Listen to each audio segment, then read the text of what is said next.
Martes ng ika-16 na linggo sa karaniwang panahon.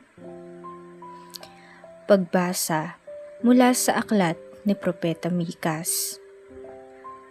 Patnubayan mo ang iyong bayan, Panginoon, ang bayan na iyong hinirang.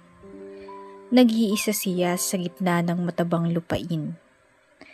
Bayaan mo silang manirahan sa magandang pastulan ng Basan at Galaad.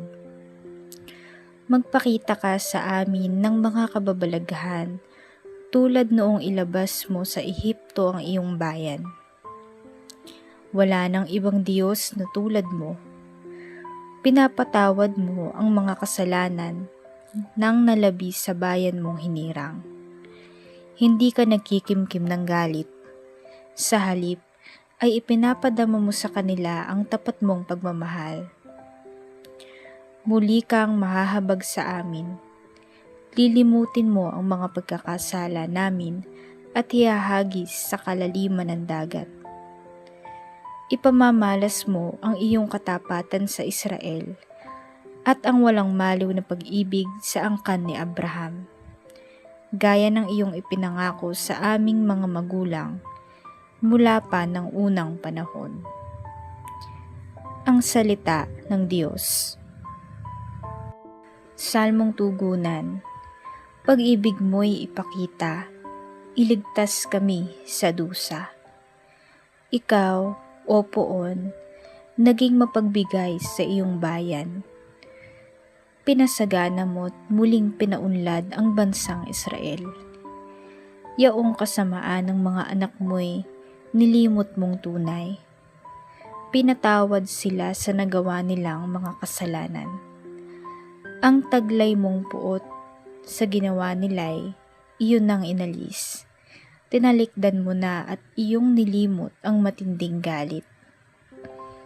Pag-ibig mo'y ipakita, iligtas kami sa dusa. Kaya naman, Poon, ibalik mo sana ang iyong paglingap. Ang pagkamuhi mong aming nadaramay, limutin ang ganap. Ang pagkagalit mo at puot sa amin, wala na bang hanggan? Di na balulubag, di na matatapos ang galit mong iyan. Pag-ibig mo'y ipakita, iligtas kami sa dusa. Ibangon mo kami, sana'y ibalik mo ang nawalang lakas. At kaming lingkod mo ay pupurihin ka na, taglay ang galak. Kaya ngayon, Poon, ipakita mo na ang pag-ibig mong wagas. Kami ay lingapin at sa kahirapan ay iyong iligtas. Pag-ibig mo'y ipakita, iligtas kami sa dusa. Ang mabuting balita ng Panginoon ayon kay San Mateo.